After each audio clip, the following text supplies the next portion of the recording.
What is going on, guys? Welcome back to another Kerbal Space Program video, and in today's Kerbal Space Program video, if you couldn't already work it out from the title or thumbnail, we're going to be building a surface base. We're going to then send the surface base off into space on a rocket, land it on the surface of Tylo, and unpack it all, and that's today's video. It's going to be a Tylo surface base.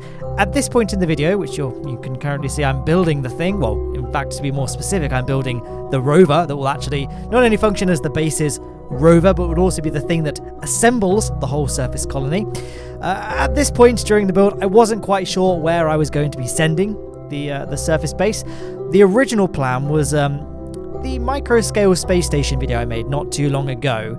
Ended up being a fairly popular video. A lot of people liked it. They liked seeing the kind of smaller scale builds, because big scale builds in Planet Coaster, in Kerbal Space Program, it tends to always look kind of similar-ish, because you've got to have the lab, you've got to have the hitchhiker storage module, and then they've got to be oriented vertically if you want the IVA view to be correct. And then I've kind of got myself into a bit of a slump. Well, not a slump, I've kind of got this sort of rhythm and style I build surface bases when I'm building kind of quote-unquote normal scale sized bases. But, people seem to like the small scale in the micro space station build, and I thought, let's try and do a small scale surface base. So that's kind of that was the muse for this build anyway. I wanted to build a surface base using only the small diameter pieces. So no 2.5 meter diameter pieces will be used for the construction of this. It will all be smaller than that. So it's going to be built of a few separate modules, and unlike my standard surface base where it's all just one big monolithic structure, it's going to be a few different sort of separate buildings. So this is the station core. It's very cozy. It's going to be where the Kerbal will live, or the Kerbals. I'm going to send 2 Kerbals, not 3. That's going to be a bit cramped. But there's going to be 2 Kerbals. This is where they're going to live and work. So the grey command pod, the little land can there, is meant to function as the, the entrance and exit hatch, and also as the science lab module. And then the Mark 1 passenger bay is there to kind of serve as the, habitation module, where they will sleep and hibernate, and that's pretty much it. It's too small to do anything else. And then, of course, we've got a little surface drill, mainly for the aesthetics, of course, and we've got a little robotic Communitron dish that unfolds and extends into a big tall tower, but then folds away to be nice and flat during transportation to Tylo. Again, completely pointless. To be honest, that being said, most surface bases in this game are completely pointless. They're there for the aesthetics and, I guess, the challenge of building them. I just liked having that little cool feature for the aesthetics of having that extendable communications tower that unfolds once we're on the surface of Tylo. Now, this is one of the ducted fan blade shield parts from the new, well, not new, but, the new Breaking Ground update. I thought it looked kind of a cool enclosure for the ore tank, and then we can just build the little legs to stick to it, and that's the core. And as you can see throughout the build, we're going to be building all the separate modules individually and then testing them quickly to make sure they work and that they don't glitch out or, wobble and shape themselves to death in true crack and attack fashion. So that's why you'll see me kind of cutting to the desert airfield runway every now and then just to make sure the modules are working. So what have we built so far? We've built the rover that will move all of the parts around into a more desirable orientation than when they first land, they'll be all stuck together very close. I want them to be somewhat spread apart. So the rover's going to do the job of separating all the modules out and moving them into a better location. We have the main station core, like you just saw, and now we're building the separate science module. So we've got a little lab in our head cannon inside the main surface base core module, but it's not got that much space for actual big experiments. That's where this piece comes in.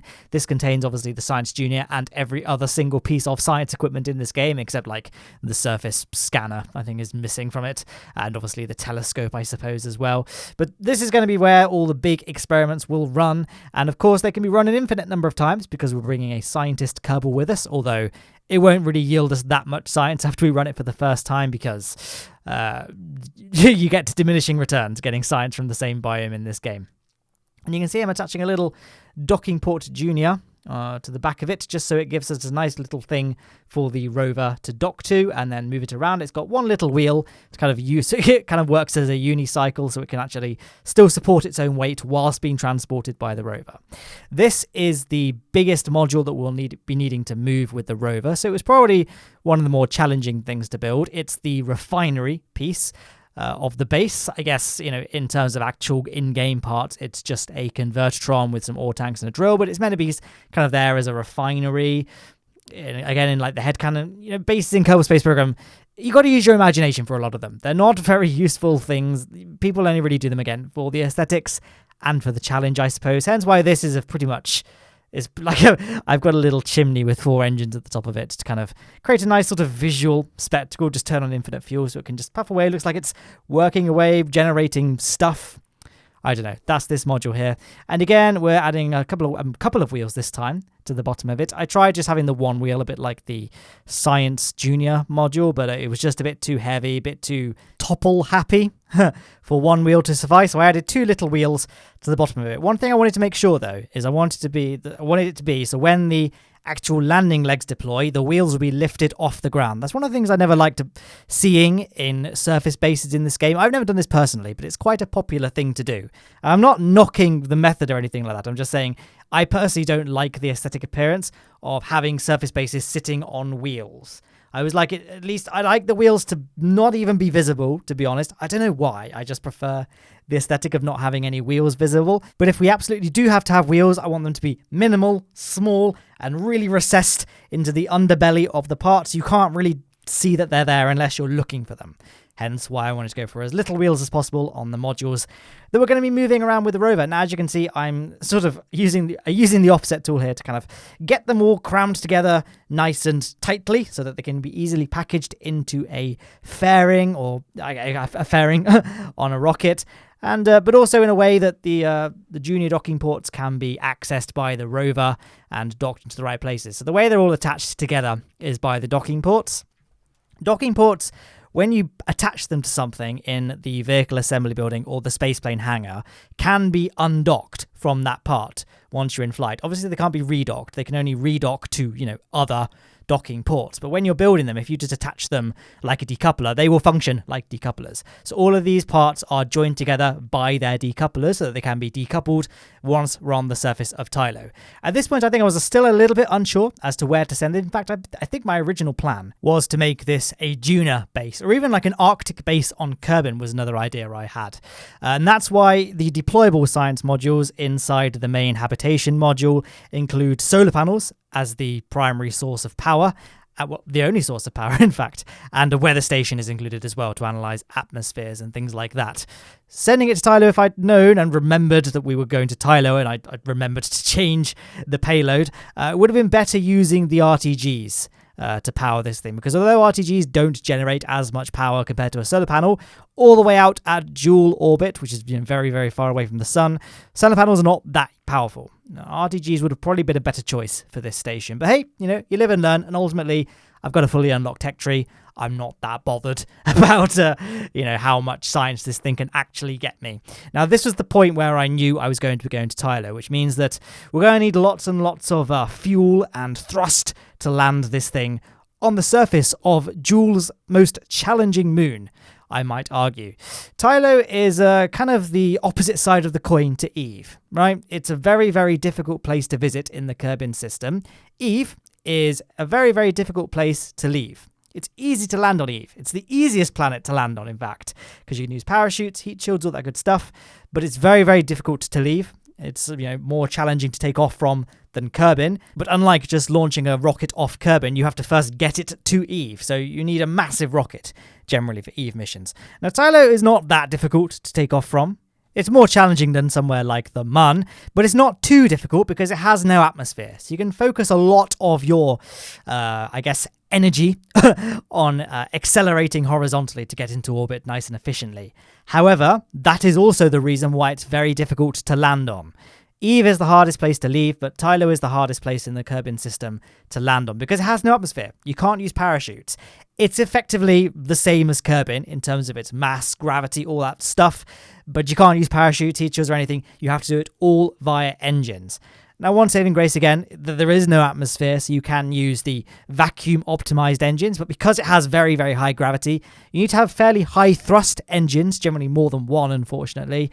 And, the burn is very, very long. You're decelerating from like 2,300-ish meters per second from low Tylo orbit. And you need fairly high thrust-to-weight ratio in order to maintain a satisfactory rate of deceleration. So unfortunately, things like the nuclear engines or even ion engines are out of the question, because they just don't provide the thrust that you need to decelerate. Eventually, you'll just start falling towards the moon faster than your engines can slow yourself down, if that makes sense. So the cheater engines are what I went with in this video. They got fairly good thrust-to-weight ratio. They have excellent gimbaling, which is going to really help for this, not that well-balanced payload. I tried my best. They surround the whole circumference of the payload, but it is still a little bit unbalanced, so the gimbaling of those engines will help tremendously. And, they got higher thrust-to-weight ratio than, say, the Terrier engines. So they're a pretty good engine for landing on Tylo. But there we have it. We have launched the rocket. Now it's just a case of getting it into orbit. Now, the actual thrust-to-weight ratio of the main core is not great. We've got those 4 boosters kind of supplementing the initial stack at first, just to get us off the pad and out of the thickest part of the atmosphere. But they, as you can see, run out of fuel very quickly, and once we detach them, our thrust-weight ratio does drop quite a bit. So you can see our surface velocity is now starting to drop. It will stop dropping before too long, so it's not huge. It's not a huge issue, but that's an example of, this rocket does not have great thrust-to-weight ratios. That's why I'm going for a fairly steep gravity turn. As you can see, we've passed the 10-kilometer mark, but I'm not quite hit the 45-degree angle that I try and aim for at this part in the flight, just because we want to try and put as much distance between us and the thicker parts of the atmosphere, where the thrust-to-weight ratio is very, very important, as quickly as possible. Now, I could have added more engines to this stage, but, this works, and, it means our Kerbals are not being subjected to too high a G-force or, too much excessive heating early on in the flight. So I'm always happy with this design overall, although it does mean our actual initial Kerbin ascent is a little bit slower. It takes a little bit longer for us to get into space than some of my other flights might necessarily take. And you can see the flames are now lapping the sides of the fairing, but again, it's not too bad. We're going to leave this thick part of the atmosphere fairly soon, and as you can see, the plasma is now dying down as we detach the first stage and fire up the Rhino engine stage, which is probably my most used orbital insertion engine at this point. Just to get us the rest of the way into orbit, we can talk a little bit more about where our Kerbals are sitting, because they're not actually sitting inside the surface base at this point. They're sitting in a little crew module at the very top of the stack, and that's because, as you can see, now I can detach the fairings, they're in like a little launch escape system. Obviously, it's not very safe if they're sitting inside the base during the launch. In case something goes wrong, they can't really get out. They're kind of trapped there. But I've put that little sort of launch escape module on the front just so we can detach them and get them to safety in case there is an issue. Obviously, there wasn't an issue, so we can get rid of it now that they're transferred into the surface base. Probably not a very realistic transfer. I forgot that the module that they are in doesn't have any doors, so they couldn't have EVA'd. So that'd be one thing I might have improved about this ship, was maybe having 2 modules like the lander can and then the Mark 1 cockpit, something like that, where they can EVA without having to transfer through lots of fuel tanks, batteries, SAS was that sort of thing. But you live and learn, don't you? Now we're just doing our orbital insertion. Right before we get to a fully circular orbit, we're going to detach that lower stage, just because that way it will end up deorbiting itself. It's not on a stable orbit. Now, as you can see, our periapsis is only about 63 kilometers. You may have noticed we actually detached it when our periapsis was above the 70-kilometer mark. The reason I left it that late is because I knew that once we detached it, first of all, the force of the decoupler would lower its apoapsis a little bit, but also, by blasting it with nuclear engines, they would have pushed it even further. So that's how I was able to have it deorbit, lower its orbit without it needing to do any burning itself, if that makes sense, because there is no probe core on that booster, unfortunately, so it will just harmlessly crash into the surface of Kerbin once its orbit has decayed enough. Now comes the actual burn to Jool. I could have made this mission a little bit more efficient by splitting this across 2 periapsis burns, because for those who don't know, in order to get the most efficient Kerbin escape burns, you want to spend as much time as possible burning at Kerbin periapsis. That's called the O-berth effect. Little side note there, you may have noticed just then I panned the camera down. Got a lovely little shot of the Kerbal Space Center runway, and I guess just the rest of the Kerbal Space Center for that matter. Just slow down the time warp a little bit just so our Kerbals could get one last look at their home before going off on their voyage, because who knows how long they'll be away at Tylo for, because unfortunately this base does not include any means of them being able to get back, which is something I'm quite happy with, actually. Let me just quickly explain why before I seem like a psychopath. One of the reasons I've been putting off doing a Tylo base for so long, or, at least recently, I don't think I've ever done a Tylo base. Now I think about it, which, I guess Tylo bases are quite difficult because you're landing quite a heavy dry mass on the surface of the thing that is the hardest thing to land on in the game. But, I've wanted to do a Tylo base for a while. The reason I haven't, I've had the idea for it, but I haven't done it, is because, a lot of the planets and moons in this game have been getting really nice graphical overhauls. Juna looks gorgeous. The Mun especially looks incredible, as does, Minmus, Dres, Moho, Ike. Tylo is one of the ugliest places in the game. It is awful looking, and it's not very good in this video, so apologies. The surface is really, really blurry and pixelated, more so than other planets prior to their, revamp, if they got to the revamp in this game. I don't know if that's just because Tylo is quite a large celestial body, and it had the same sized texture file as all the others, so its texture is much more stretched out. I'm not really sure, or maybe I just landed at a bad spot where there was just a bit of a jankiness to the texture. Who knows, but I've always noticed that about Tylo. It has a very ugly surface, and I've always wanted to, I have been thinking about delaying doing any kind of Tylo mission again until it gets a facelift, but I don't know. I built this micro base. I didn't know where to send it. I thought, you know what? Tylo is probably the hardest place to establish a base on because it has such high gravity and you need to land a very high dry mass. Let's just bite the bullet, accept that, it's not going to look great, and we can just showcase the building of a Tylo base. But that's when I said, I'm kind of glad there is no means for the Kerbals to get back, because now, at some point, we can do a whole Blunderbirds mission, or, just a recovery mission, or crew transfer mission, or what have you, where we actually go back, land a vessel at the Tylo base, and see how how the surface looks in comparison to how it looked in this video. So expect a sequel for this at some point, if and when Squad ever do a Tylo facelift.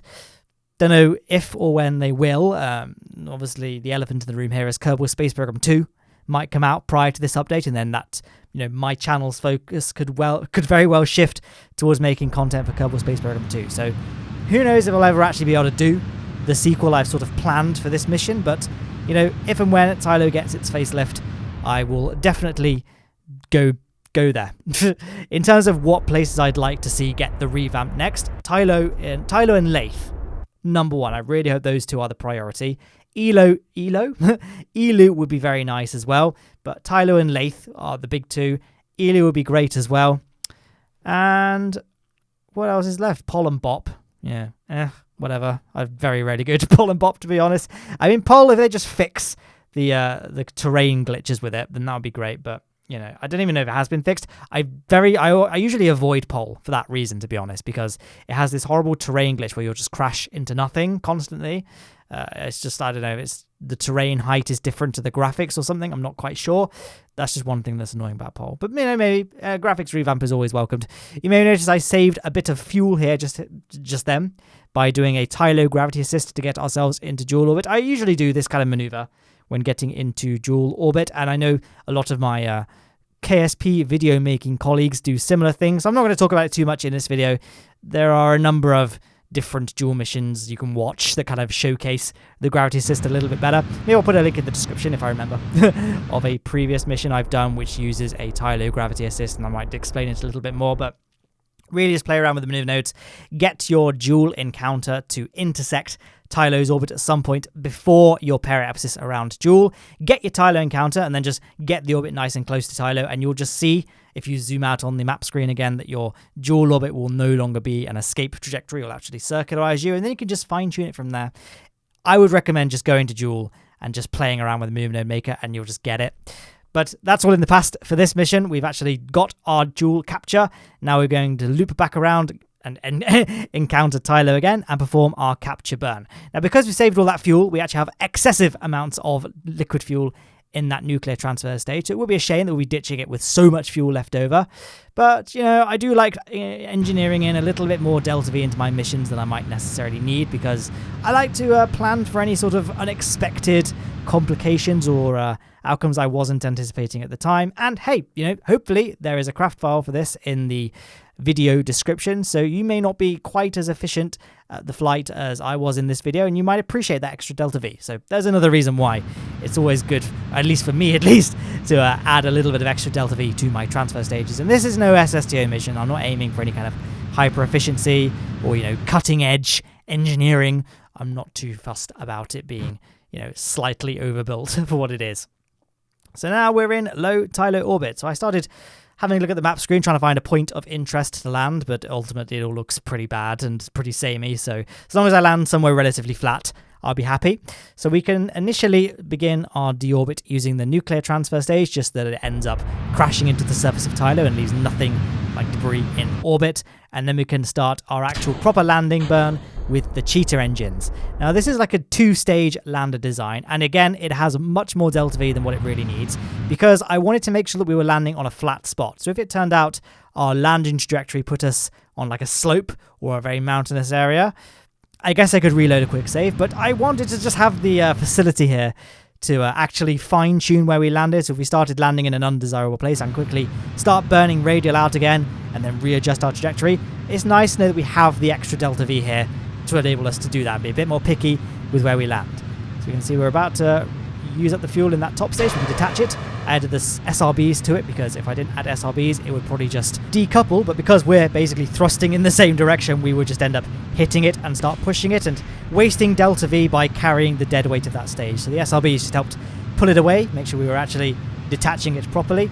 And now I'm just keeping an eye on the ground, trying to find a nice flat spot to drop the base. You can see I'm sort of intermittently pointing retrograde and then also pointing radially out, just to make sure that we're getting some horizontal transport, so we can make sure we're landing in an actually desirable spot. So I guess there's not much more for me to add now, really. I'm just keeping an eye on the ground, and it looks like I settled on this spot here, so now we can actually kill off all of our horizontal and vertical speed by pointing directly retrograde, and then right before we hit the surface we can just drop the base.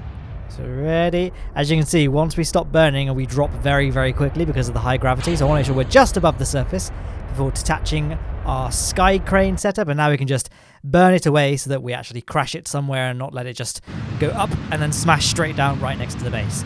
I've got that giant satellite dish there just so we can remain in constant communication with the Kerbal Space Center at all times, so that we can do things like maneuver nodes and get full probe control, that sort of thing, because Julna and Jan Kerman are not pilots. One is an engineer, one is a scientist, so they can't do maneuver nodes or do kind of advanced control, things like that. So having that big dish there is basically like having a pilot Kerbal with us. And there we are, detached on the surface, all nice and safe, and the sky crane has been obliterated by smashing into the Tylo surface. Now is the case of unpacking everything and moving everything into its final location. So our first step is to get Julna Kerman, who I think is our resident engineer, on board the rover by this very, very graceful and realistic maneuver where we drop it down just so that she's in range of the seat and can board it.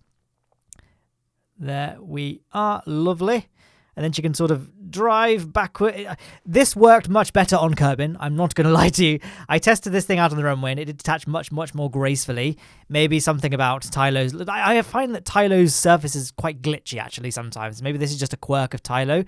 It wasn't quite detaching or driving away properly, but then when I detached that science module and gave the whole structure some more flexibility, fluidity, we could sort of flip our way down, no problem. So now is going to be a case of, like I say, orienting everything into the correct, or I guess not the correct, but the final location. So we can dock that science module, raise its gear, and then we can just put it along like a trailer nice and easily. Once we found a nice spot, we can deploy the legs again. And there we are. And luckily in this instance, everything would remained nice and level because I guess we're on a very flat spot. But if you wanted to sort of level things out, if they're at a slight slant, you can do some minor adjustments by basically altering the spring strength inside the landing legs. And I've just noticed, speaking of landing legs, we seem to be missing one inside the main service base.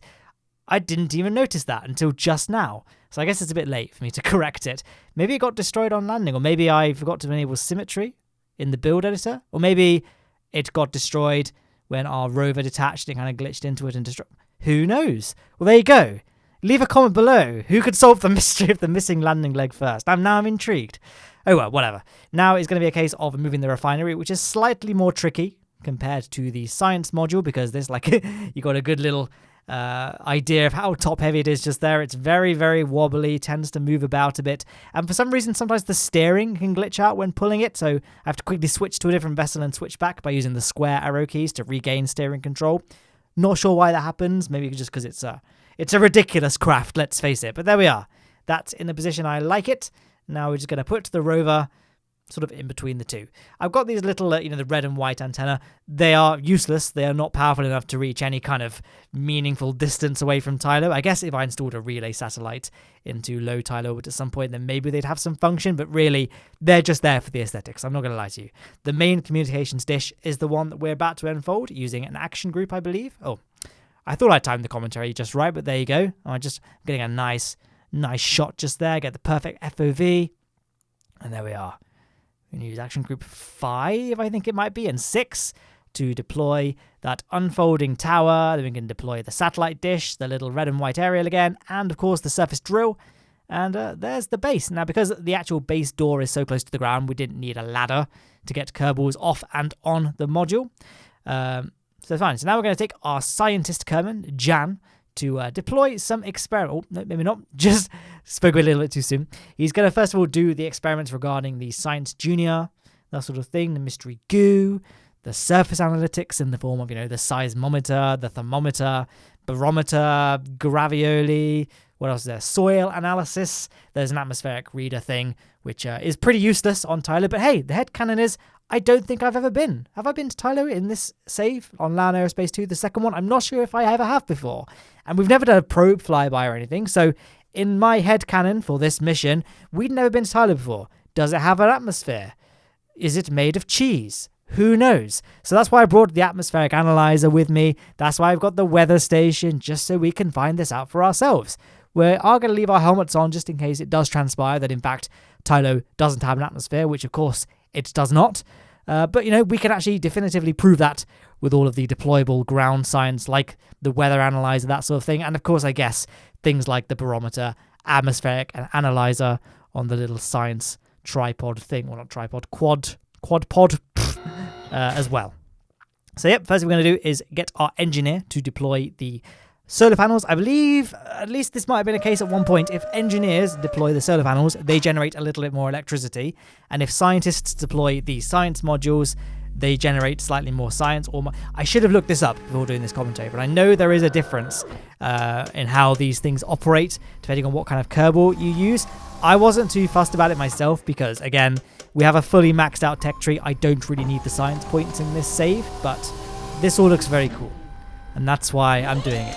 I don't know why I've suddenly fallen in love with the breaking ground pieces again. I know they came out ages ago at this point, but I never really used them that much. But now, ever since that Dres Canyon mission, I've really started liking using them. I think I'm going to use them a lot more. Obviously, I'm only going to show them in a very abridged form when it comes to deploying them, like how I just did. Just the deployment, crossfade, deploy again, rather than showing you the whole back and forth running to and from the deployed science area and, the bit that carried all the parts. But, I think it's a pretty nice little feature, and it adds a nice aesthetic sort of addition to our surface colony. And I think this is a really, true to the word colony here, with lots of separate buildings, loads of things scattered around on the ground. We've got a rover, we've got I think it's just a really nice sort of looking setup that we've got here. I hope you guys agree.